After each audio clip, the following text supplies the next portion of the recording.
중국이 조금 큰일 난 것 같습니다. 중국이 흔들리기 시작했습니다. 중국이 전세계 산업을 쥐락펴락하던 그 히토류 카드가 어쩌면 깨질 수도 있겠다는 생각이 듭니다. 일본이 5700m 심해에서 히토류를 포함한 진흙 시굴에 성공한 것인데요. 오늘은 이 내용 좀 보도록 하겠습니다. 바로 보시죠. 그 전에 제가 이번에 책을 출간하게 됐습니다. 저의 첫 굿즈이기도 한데요. 교보문고나 가까운 서점에서 판매하고 있으니까 기회가 되실 때 한번 구경 한번 와주세요. 부탁드리겠습니다. 많은 분이 이미 접하셨을 겁니다. 1월 6일 중국 상무부가 올해 1호 공고를 통해 일본을 대상으로 한 이중용도 물자 수출 통제 강화 조치를 공식 발표했습니다. 내용의 핵심은 군사적 전용 가능성 있는 물자의 일본 수출을 전면적으로 제한하겠다는 것이고, 발표와 동시에 즉시 시행에 들어갔습니다. 이중용도 물자에는 첨단 제조업과 직결되는 품목들이 대거 포함되어 있는데 히토류를 비롯해 전략 광물, 첨단 반도체, 드론, 항공기 엔진까지 들어가 있습니다. 여기서 주목해야 할 지점은 히토류입니다. 중국은 전세계 히토류 가공 물량의 90% 이상을 차지하고 있는 나라입니다. 게다가 이번 조치는 히토류에만 국한되지 않고 텅스텐, 갈륨, 게르마늄, 흑연 같은 전략 광물까지 함께 묶었습니다. 이 광물들은 일본의 산업 구조에서 빠질 수 없는 핵심 재료들입니다. 텅스텐은 전차와 전투기, 반도체 제조에 필수적으로 사용되고, 갈륨과 게르마늄은 태양광 패널과 레이저 기술에 들어가며, 흑연은 배터리 산업의 중심 소재입니다. 이런 자원들의 공급이 동시에 차단되면서 일본 경제와 첨단 산업 전반에 상당한 충격이 불가피하다는 전망이 나오고 있습니다. 그렇다 보니 일본은 발등에 불이 떨어지게 되었는데요. 당장 중국이 히토류 수출을 제한하면서 비축된 히토류까지 다 떨어지게 되면 일본 경제가 흔들릴 수 있기 때문이었습니다. 그렇다 보니 부랴부랴 일본은 중국으로부터의 히토류 독립을 하기 위한 프로젝트에 돌입하였는데요. 일본 해양연구개발기구 탐사선인 GQ는 SIP 프로그램의 하나로 오가사와라 제도의 미나미 토리시마에서 해양 히토류 채굴을 준비하게 됩니다. 이미 도쿄대학교 연구팀에 의하면 미나미 토리시마에는 최소 1600만 톤 정도의 히토류가 있는 것이 연구를 통해 밝혀졌는데요. 이 정도 양이면요, 세계에서 세 번째로 히토류가 많은 나라가 되는 겁니다. 거기다가 일본의 연간 히토류 소비량이 2만 톤 수준이니까요, 800년은 쓸 수 있는 양입니다. 그렇다 보니 일본은 이곳에 희망을 걸고 히토류 채굴에 들어가게 되었죠. 그리고 일본 해양연구개발기구는 5700m 해저에서 채굴 장비를 가동하여 처음으로 해저 진흙을 시굴하는 데 성공했습니다. 해저 6000m 부근에서 퇴적물을 캐는 시도는 세계 최초인데요. 해저 유전이나 천연가스전의 굴착 방식에서 고안한 방식을 썼습니다. 이게 성공적으로 시굴이 되다 보니까요, 가능성이 있다고 판단한 일본 정부는 2027년 2월부터 미나미 토리시마 인근에서 하루 최대 350톤의 진흙층을 끌어올리는 작업에 돌입하여 2028년 3월까지 채굴 비용을 포함한 상업성을 분석하는 보고서를 완성하겠다는 방침입니다. 일본 해양연구개발기구가 밝힐 산업적으로 개발할 수 있는 규모라고 설명했는데요. 일본이 이처럼 자국산 히토류 확보에 속도를 내는 배경에는 경제 문제를 넘어선 경제 안보 인식이 깔려 있습니다. 히토류는 전기차, 반도체, 방위산업, 신재생 에너지 같은 미래 산업 전반에 빠지지 않고 들어간 핵심 자원입니다. 공급이 막히는 순간 산업 전반이 동시에 흔들릴 수밖에 없는 구조이기 때문에 일본 정부는 히토류를 더 이상 시장 논리만으로 맡겨둘 수 없는 전략 자산으로 보고 있습니다. 특히 전세계 히토류 생산량의 약 70%를 중국이 차지하고 있다는 현실은 일본 관점에서 구조적인 취약점으로 작용하고 있습니다. 이런 상황에서 다카이치 사나이 총리가 대만 유사시 군사 개입 가능성을 언급한 이후 중국이 강하게 반발했고, 이어서 일본에 겨냥한 히토류 수출 제한 조치가 나왔던 점은 일본 정부에 상당한 경각심을 주었습니다. 외교적 발언 하나가 곧바로 핵심 자원의 공급 차단으로 이어질 수 있다는 사실이 확인되면서 히토류 문제가 경제 영역을 넘어 안보 위협으로 인식되기 시작한 겁니다. 산업의 생명줄이 외부 변수에 의해 좌우될 수 있다는 판단이 굳어졌다고 볼 수 있습니다. 비슷한 경험은 과거에도 있었습니다. 2010년대 초반에도 중국이 히토류 수출을 통제하면서 글로벌 시장이 크게 흔들린 적이 있습니다. 당시 각국이 중국 의존도를 줄이겠다고 나섰지만 현실은 크게 달라지지 않았습니다. 중국의 히토류 생산 비중이 워낙 압도적이었기 때문입니다. 2008년 기준으로 약 85%에 달하던 중국 의존도는 2020년에도 58% 수준에 머물렀고, 특히 중히토류 분야에서는 지금도 중국 의존이 절대적인 상황입니다. 이 수치는 일본을 포함한 주요 산업국들이 구조적으로 얼마나 취약한 위치에 놓여 있는지를 보여줍니다. 이런 맥락에서 일본이 자국 내 히토류 자원 확보와 공급망 다변화를 서두르는 것은 선택이 아니라 생존 전략에 가깝습니다. 해외 변수에 흔들리지 않는 최소한의 자원 주권을 확보해야만 외교적 압박과 안보 리스크를 동시에 관리할 수 있다는 판단이 작용하고 있는 겁니다. 히토류를 둘러싼 움직임은 앞으로 일본의 산업 정책과 외교 노선 전반에 지속적인 영향을 미칠 가능성이 큽니다. 물론 일본이 해저 진흙 채굴에 성공했다고 해서 바로 중국 히토류에 벗어날 수 있는 상황은 아닙니다. 실제 산업 현실은 매우 냉정합니다. 히토류는 캐내는 것보다 이후 공정이 훨씬 더 어렵고 복잡합니다. 채굴 이후에는 분리,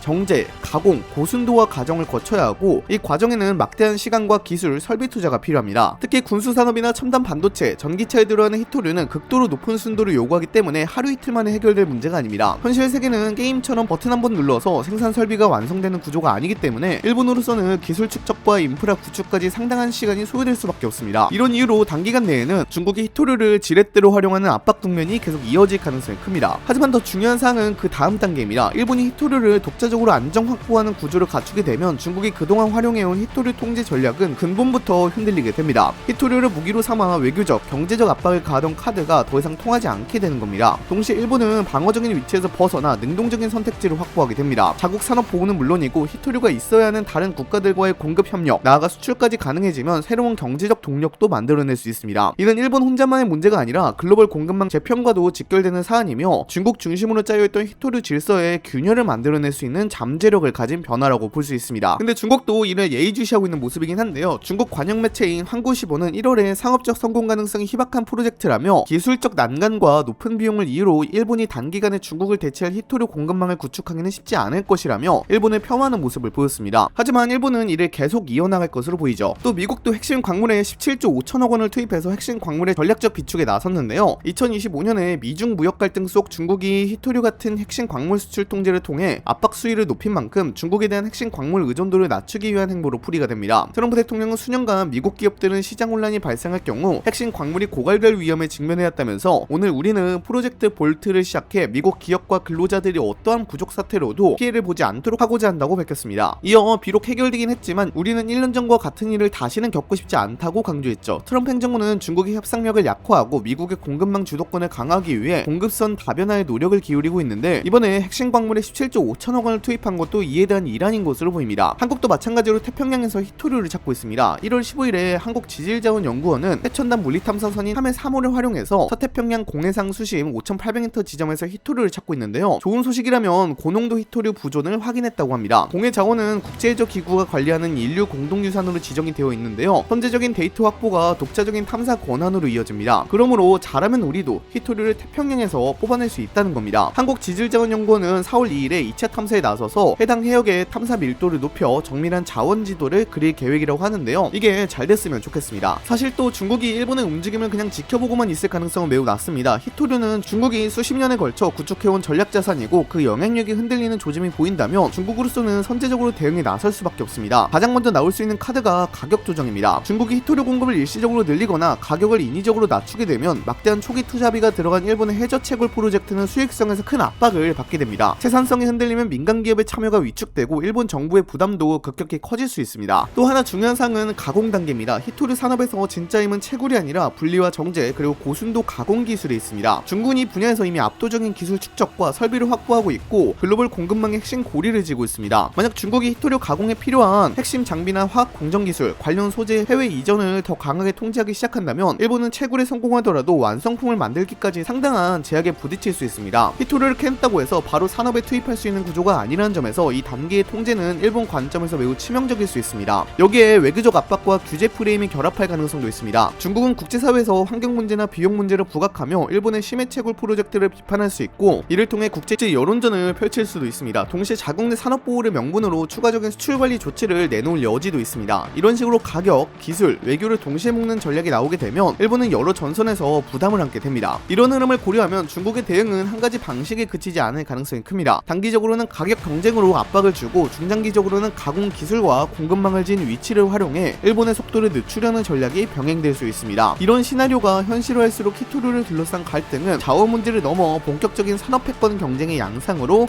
확산할 가능성이 높아집니다. 일본의 히토류 독립 움직임, 이게 앞으로 어떤 흐름으로 이어지게 될까요? 여러분들의 의견도 궁금합니다. 댓글로도 작성해 주시기 바랍니다. 이상 영상 마치도록 하겠습니다. 감사합니다.